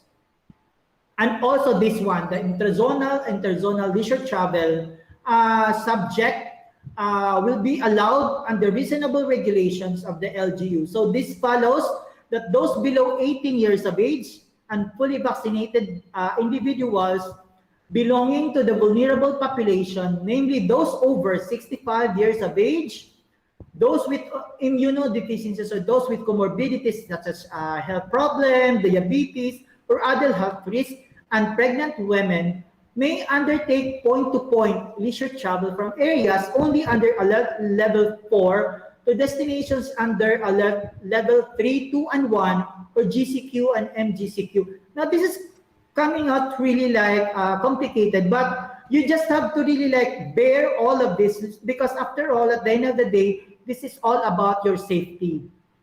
Okay? It pays to know, and no one is safe from COVID, even if you are fully vaccinated. So just be careful when the government is trying to establish all protocols so that more lenient and relaxed types of activities will be allowed as we draw in the holiday season.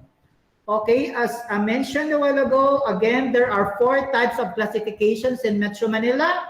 So you can stay in these multiple use hotels and regular hotels. So don't pray that you will stay here because that's already for those which have COVID-19 cases. Okay, just try to stay here and check. I will show you the list later of the different establishments allowed to stay and operate for staycation. So these ones are the different accommodation establishments under Alert Level 3. So Metro Manila is Level 3. So we have discounts means they are given the authority to operate as a staycation and those without. Okay? So that means these are the different also levels of engagement before they are actually allowed. So if it's a house, those which are permitted to allow for staycation can actually operate up to 100% of the total number of rooms. Okay, but if they are not listed as cows, then only up to 30%.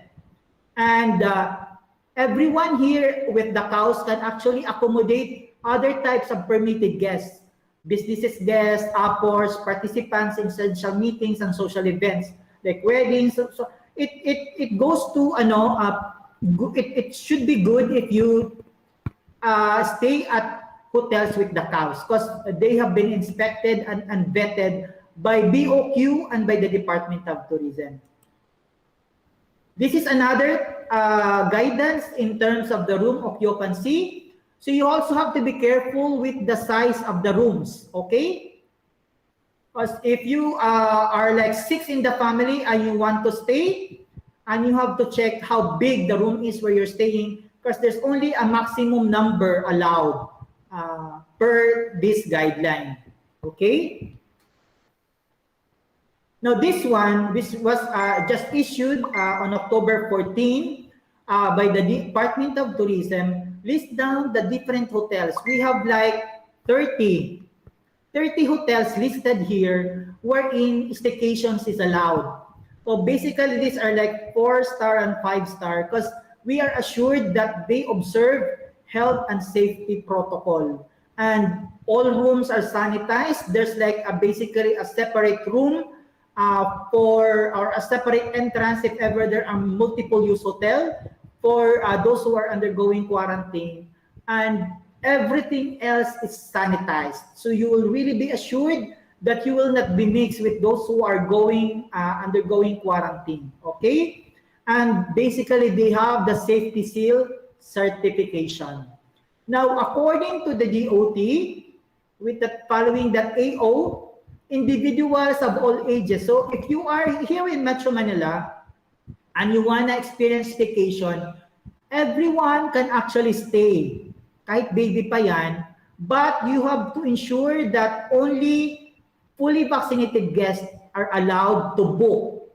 That means if you are not yet vaccinated, you have, even if you're, let's say, a baby, you have to let them take the RT-PCR. This is just to ensure, following our experience back in the airport, kahit baby nagkaka-COVID. So we have to actually be sure of that and ensure that everyone is safe. Now, one tip I can actually tell you so that you can actually travel with less expense when it comes to RT-PCR. Because the usual, let me just erase my notes here, is that when you want to travel to other islands, the Department of Tourism, through our Tourism Promotions Board, has actually a program for travelers.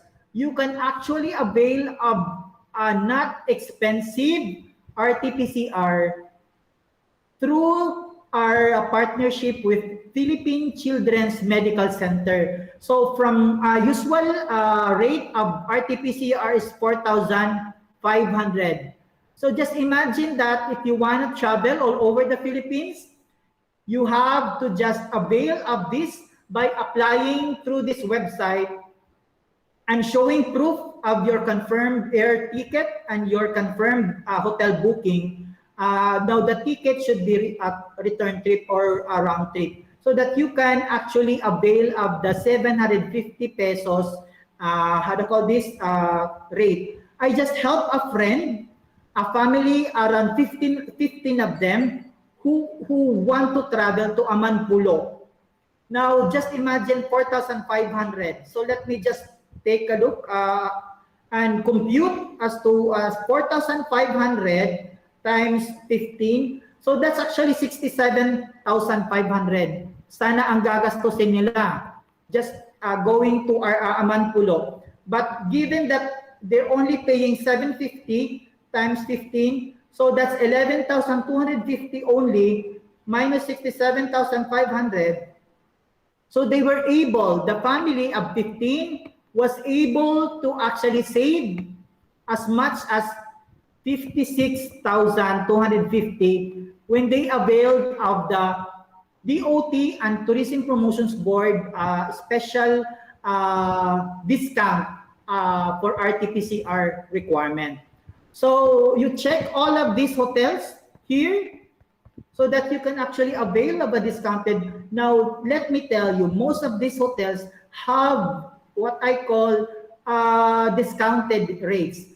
In 2019, you cannot expect to, let's say, stay in a 5-star hotel with like 7,000 pesos a night. With this one, they're offering really discounted hotel rates, and you can also enjoy that in other regions and islands. Because, I mean, most of the rates there are basically discounted. This is to also actually encourage more, how to call this, more travelers as we go and ease down the different requirements of the government. Okay? Now, following this is one of the last examples I want to show you, because at the end of the day, many people are trying to get into Siargao because it's recently been listed as part of the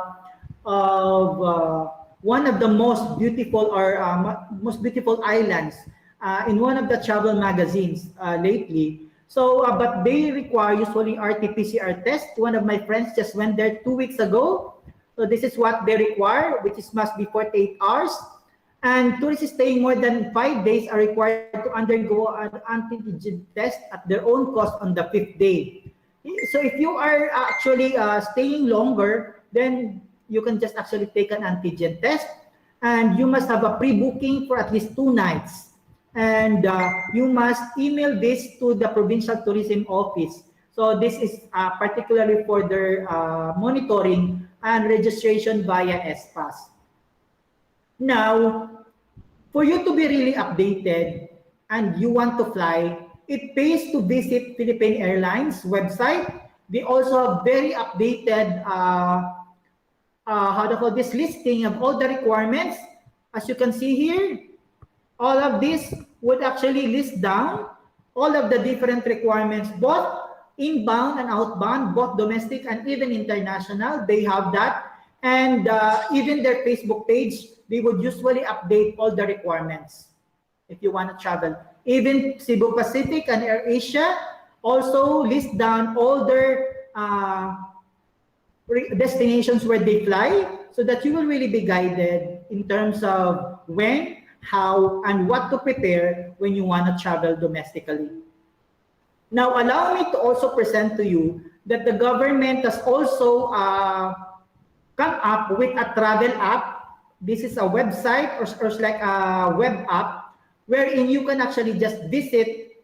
This is a Travel Philippines app. I would like to open this so you can see for yourself what you can actually see. This is basically a work of all the DOT regional offices. We basically update this time and time again so that all the different local destinations are listed, and you can see which particular destinations have changed their policies. So let's say travel advisory under Metro Manila is listed. So you can just basically list down the different domestic travel protocols and everything else you need to know about the different destinations in the country. So you start exploring, create a travel account here so that you can actually, how do you call this, enjoy. So as you can see here, this is Travel Philippines app. You just try to remember that you can be guided if you want to travel domestically. Okay? What else? That's it. Now, I'd like to also pinpoint on what the DOT is doing given all these travel requirements and given the onslaught of the pandemic and COVID-19. Now, according to the UNWTO and WTTC, when we had our last meeting, because we're supposed to actually host the World Travel and Tourism Council this December. But because of the COVID-19 issues, it has been moved to first quarter of 2022.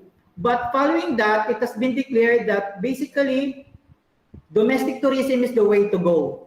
And we cannot really expect that tourism will be at the same level as way back in 2019. But right now, we can do something. The Department of Tourism is doing something in terms of how we can really promote and help bring back the tourism glory that we have. So the DOT is doing the More Fun Awaits branding. So recently, I guess you've seen some of the different commercials or info commercial videos of the DOT with the More Fun branding. So it's been basically gracing all the different social media, TV networks, and all other overseas promotional partners we have. The travel app is part of our engagement to make sure that everyone is updated in terms of the different latest guidelines with different tourism destinations. And we're working on the full vaccination of all tourism frontliners. The Department of Tourism National Capital Region has almost 99% full vaccination of all its tourism frontliners.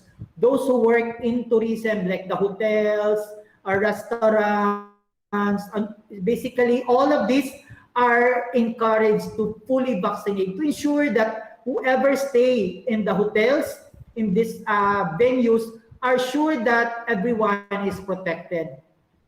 The DOT has also developed travel circuits. What I mean is that we are working on different new domestic tour packages, which is basically addressed to a more pronounced domestic travel.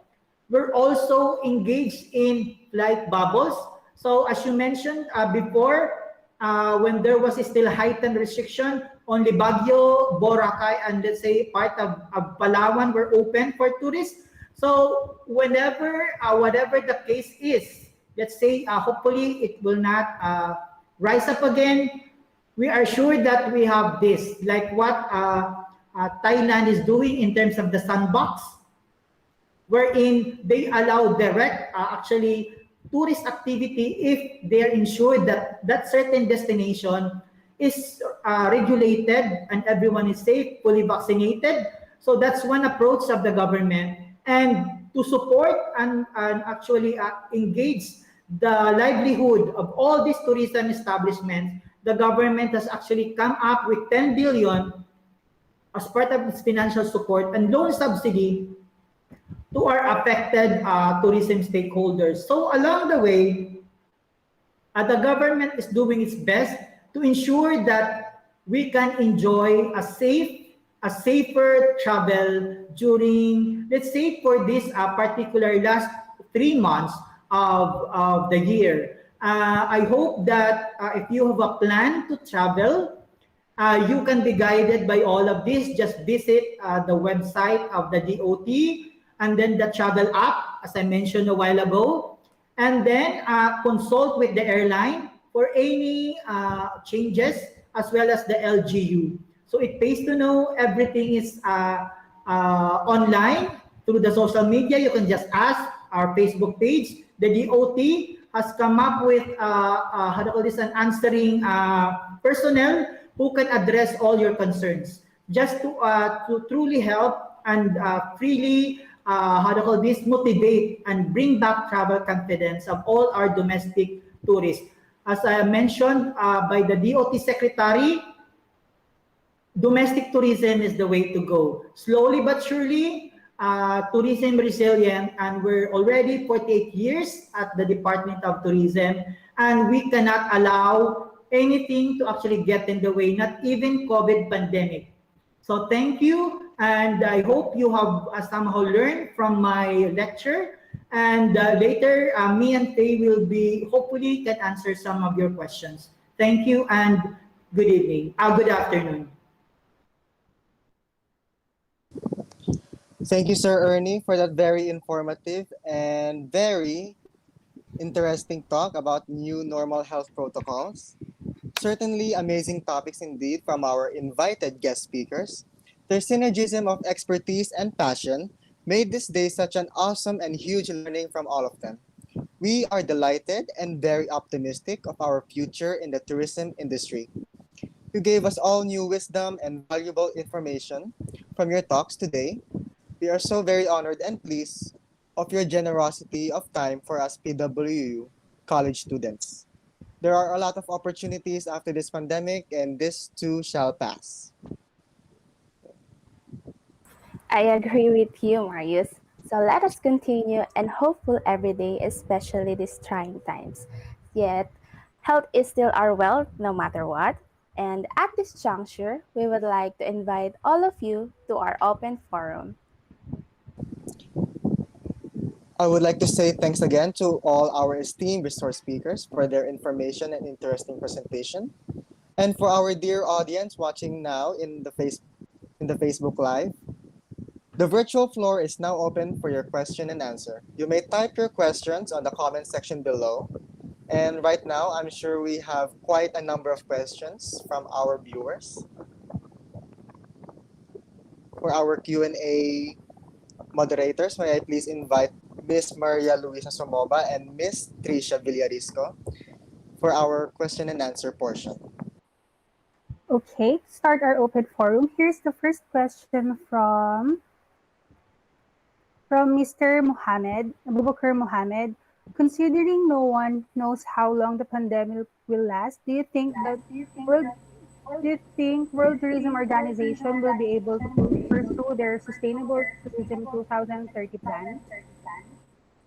I'll answer that. Yes, definitely they are pursuing it, even though it's a big setback. Of course, the whole world stopped because of the pandemic.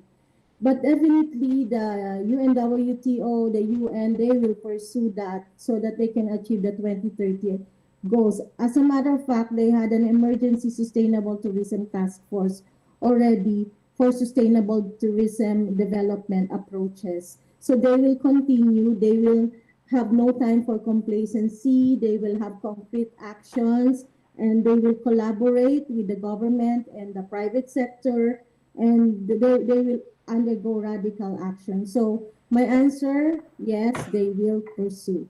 Thank you. Yeah, in addition to that, Ms. Faye, actually the UNWTO also issued and launched a global guidelines to restart tourism. This is particularly a long list of documents showing all the NTOs, all the tourism countries to actually formulate their protocols or their economic guidelines based on all these how to call this operational guidelines to restart tourism. So by doing that, it also helps in actually answering the sustainable tourism approach.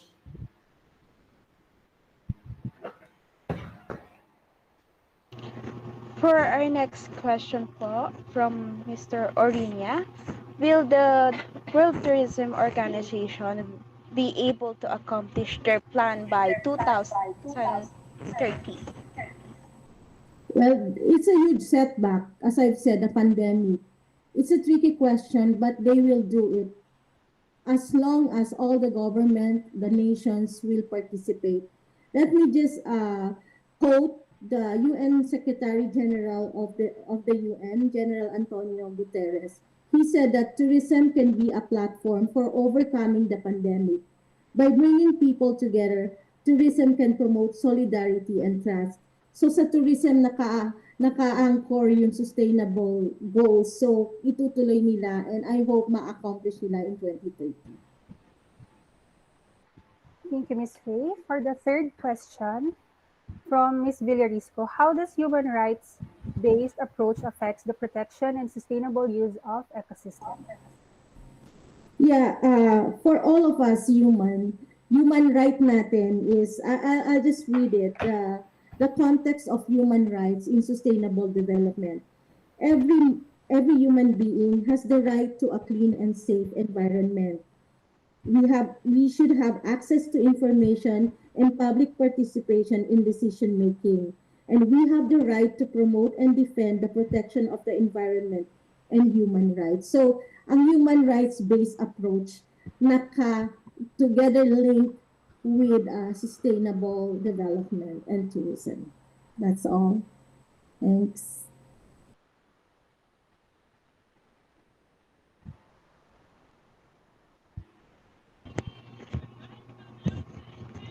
For Mr. Ernesto Tesca naman po, the first questions are from Marius Orina again. Along with the new alert level protocols and now NCR is under alert level 3, under what alert level will convention centers open such as SMX Convention Center in MOA and Mega Trade Hall in Mega Mall for the return of convention normally being held in those venues? Again po. Basically, alert level 3, as I showed a while ago, basically allows for a certain level of operations. Okay, but it all depends on the type of accreditation they have. As I mentioned a while ago, in alert level 3 level or certain number percentage allowed. So it's like not 100% yet, but it's actually basically allowed so long as you how to call this classify yourself under indoor or outdoor. For indoor, it's 30%. For outdoor, it's 50%.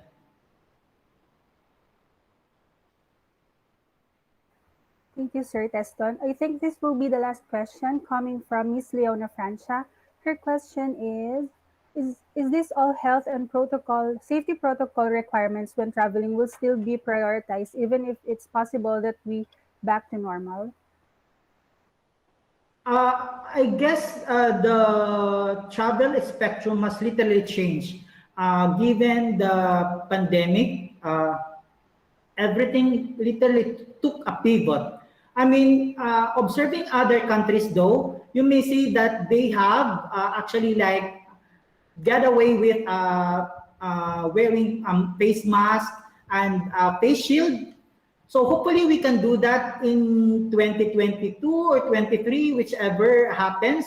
But one thing is sure is that we must all be vaccinated first to ensure that everyone is protected.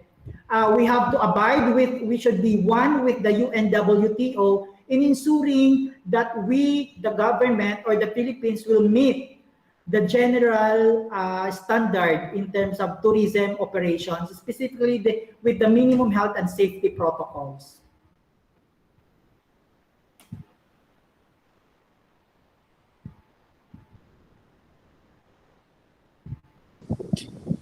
Thank you very much for your very active participation, and thank you all for those wonderful questions. At this juncture, we will now move on to the awarding of certificates. And so moving on to formally award our sought-after source speakers, may I invite Dean Prime L. Albeliana and Ms. Sheila Joy Gia to award the certificates of recognitions to our resource speakers for this webinar with the theme, A Visit to Heritage, an Invitation to a Safe and Sustainable Travel Post-COVID-19. Dean Prime, if you please. Thank you, Luella. Thank you very much. And Marius, we are so happy, we're so privileged that we have our speakers this afternoon. Miss Faye from LA. No, she really have to adjust her time. And of course, we have Sir Ernesto from the Philippines. So this is a very blissful Tuesday afternoon that we have them today. So we would like to award a certificate of appreciation to Miss Faye Lena Castro and of course Sir Ernesto Tesson for their grateful and sincerest gratitude for our sincere gratitude for them with their selfless and commendable service that we have today as our resource speakers, both of them, during the conduct of this webinar entitled A Visit to Heritage, an invitation to a safe and sustainable travels post-COVID-19. Given this 19th day of October 2021, at the Philippine Women's University, Manila City, Philippines, signed yours truly, your Dean, and of course, Ma'am Sheila Gia, your advisor, and Evans Chair, Marius. Sir Ernesto and Miss Faith, thank you so much, both. Thank you from the bottom of our hearts. Thank you so much. Thank you. The pleasure is ours, sir. Thank you so much. Thank you so much. Thank you, Sir Ernesto. Marius, Luella.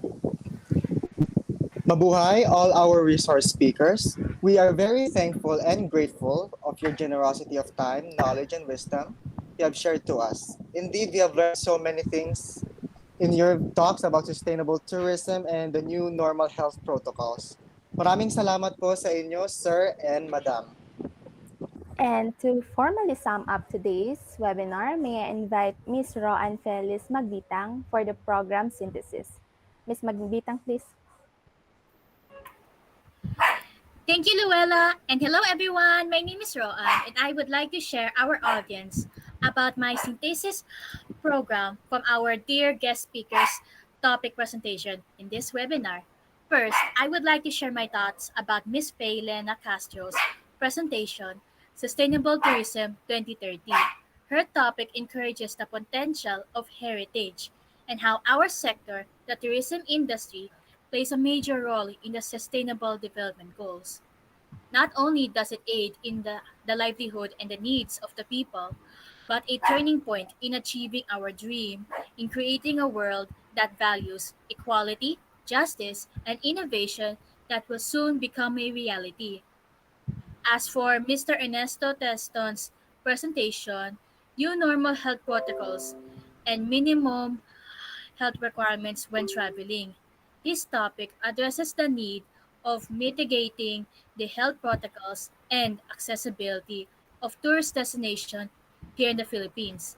It is true, health and safety is our first priority, but we must also consider other options as well for our survival during the pandemic.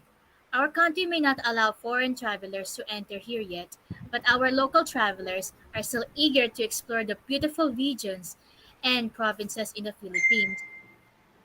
As our iconic tagline would say, it's more fun in the Philippines because our tourism sector will strive as our positivity and spirit as a Filipino will overcome this pandemic crisis. So let us all travel safely. And thank you everyone for listening. And now, And now, may I please invite our beloved professor, Miss Sheila Joy Vigia, to deliver her closing message. Thank you, Marius. So good afternoon, President Marco, Dr. Felina S. Young, and the rest of the Administrative Board, Dr. Freeman Jose Deliana, our amazing speakers, fellow faculty members, staff, fellow patriots, and students and participants. On behalf of the School of Tourism and the class of Tourism Policy Planning and Development class and Heritage Tourism class, I would like to thank you all for your participation in this webinar entitled A Visit to Heritage, an Invitation to a Safe and Sustainable Travels Post-COVID-19. I am very pleased to have heard of the fruitful discussions about the topics sustainable tourism 2030 and the new normal protocols and minimal health requirements when traveling. So Ms. Faye Castro presented the 2030 Agenda of Sustainable Tourism, which aims to devise and implement policies to promote sustainable tourism and create jobs and local culture and products. Furthermore, she has also highlighted the 17 policy statements of the commons for SDGs in relation to heritage. Finally, she has mentioned that sustainable tourism development required participation of all stakeholders, and this requires monitoring in that the tourists are ensured of high levels of satisfaction. Our second amazing speaker, Mr. Gaston, discussed the latest protocols of the government when traveling. So we had a very comprehensive discussion of the protocols of our government as well as the requirements for guests and destinations on point-to-point travels. So indefinitely, so the knowledge we gained and thoughts shared in this webinar is very useful, especially for those who have travel plans here and abroad. So once again, thank you and good afternoon. Thank you, Ma'am Thank you, Sheila. ma'am. Thank you, Ma'am Sheila, for your very wonderful closing remarks. Uh, Before we move on, I would like to remind everyone to please stay tuned at the end of this webinar for the evaluation link in order to receive your e-certificates for this afternoon's webinar. Thank you. And before we formally end our webinar this afternoon, let us all sing the PW hymn.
So indeed, this is an amazing and awesome afternoon We have gained so many learnings, knowledge, wisdom, inspirations, lots of hopes, having a positive mindset, and a lot more from our resource speakers.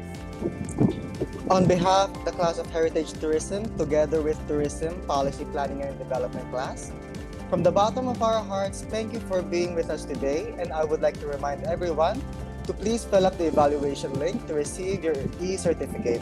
The QR code is flashed on the screen. If there will be no evaluation form, then you will not be able to receive your e-certificate. So in order to receive your e-certificates, please fill up the evaluation form. Thank you.